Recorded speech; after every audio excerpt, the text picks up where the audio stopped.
Of course, everything electric, as its name implies, is not just about electric cars. This is the Zero Motorcycle Company, and there's Zero motorcycles which come in many variants, as you can see as we stroll down here. And a really interesting company. They are doing displays, which we'll try and film for you later today when they're on it as well to add into this video. And then what we'll try and do is have a talk to their PR spokesperson, Tom Reynolds. Okay, so here we are at Zero Motorcycles with their spokesperson, Tom Reynolds. Tom, tell us a little bit about Zero and what we're trying to achieve here. Yeah, well, I mean, Zero is obviously we're a 100% electric brand. Sort of a return to Australia. Zero have been dip their toe in the Australian market from time to time with a range of different importers and different parallel imports and grey imports and so on. But we're part of the Peter Stevens group, and it's a pretty serious effort, Sean. We've gone from, you know, a couple of bikes here and there. Our first order is over 100 bikes, and we've just had them released Friday. Our homologation's done. Pleased to hear we passed the noise test. And the bikes are now released, and you'll see them in shops soon. And hoping to make our first sale in the not too distant future. But the commitment from Peter Stevens Group, from Darren Munro, our CEO, and our shareholders has been amazing, and they've really backed us in all the way. And everything from, we fixed the customer bike from 2015 before we were even involved, fixed it up for nothing and returned it to them because we really want to show we are here in a serious way. And the product, you know, the bike hasn't been around for 10 minutes. This is a pretty refined state of affairs. And yeah, after my first ride, I went, oh, I know how to sell these. Bums on seats. You have to ride it. It's a different experience. And what are we looking at here? What's this one? This is a 2023. We've got a couple of older models here. Because we were able to get a couple of older models in because they're already homologated. We're able to use them. We put them all in the demo. We haven't sold a single one.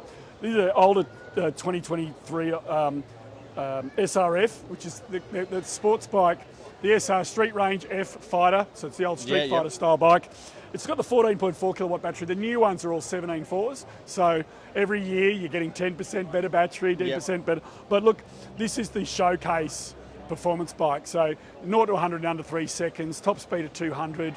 You know, it's just a genuine performance bike. And, you know, the electric bike market, performance had to be as good or better because the fuel incentive doesn't exist. You know, I was saying to someone, if fuel prices double, it's not $20 to fill your bike, it's 40.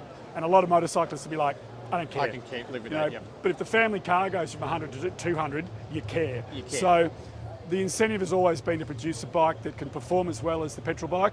And everybody we know who's ridden it has gone, oh, it exceeds that performance. And you wouldn't probably buy this one being the performance for range, but what would be the range roughly of this one? And here comes the magic word, it varies. Yes. So far, Sean, my range has been terrible because this heavy thing, right hand? It turns out when you pull this back, the joy comes out the other end. So look, in regen modes, it's certainly one of our dual sports, around the 300 mark.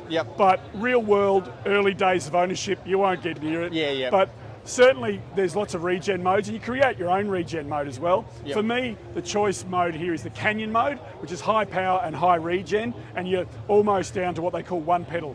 So just off the throttle, it brakes, and you just need a bit of braking, you stop at the lights, and then you're over 200, 220, 250, and if you're particularly careful, you can get around the 300 mark. Now I've seen the guys riding, I think the 17.3 in the demos. So that's the newer version of the bike. Yeah, that's the biggest battery they offer now. And that one's got a similar sort of range? Or that's actually got a bit more. So the DSRX is probably got the best range we've got. 288's the official number, and people have done better and worse.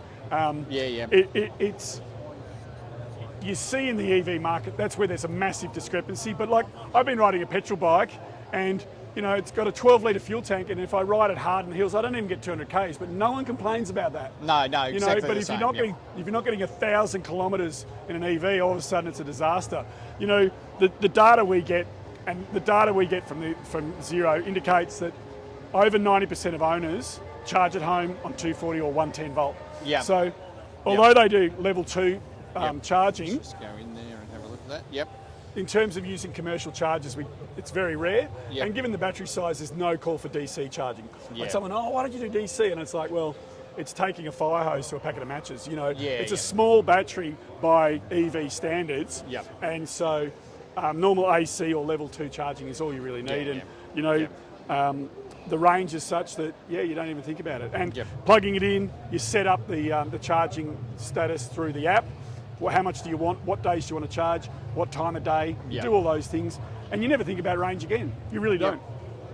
No, well, I think this is certainly another part of that journey to the transition to electric with the vans and the bikes, and I think it's really good to see everything electric this year, having more of the bikes here, and these certainly look like very good bikes for somebody looking to make the transition. And all I say to people is go and get a demo. Like, be a skeptic. Write the most terrible things about us on Facebook, but if you haven't ridden one, I don't want to hear from you. Don't want to hear you. Go on it first. No, we understand that there's a lot of resistance. It doesn't sound the same, But once you've ridden it, that all goes out the window. Yeah, and I think your display riders today are stunt riders and ex-racers, and they're lovely. Current racers too, Sean. Current racers. Well, Tom Reynolds, who's a current, 20-something supersport rider, he was laughing about the SRF. He said, if you entered this in a superbike race, it would lead every race into turn one.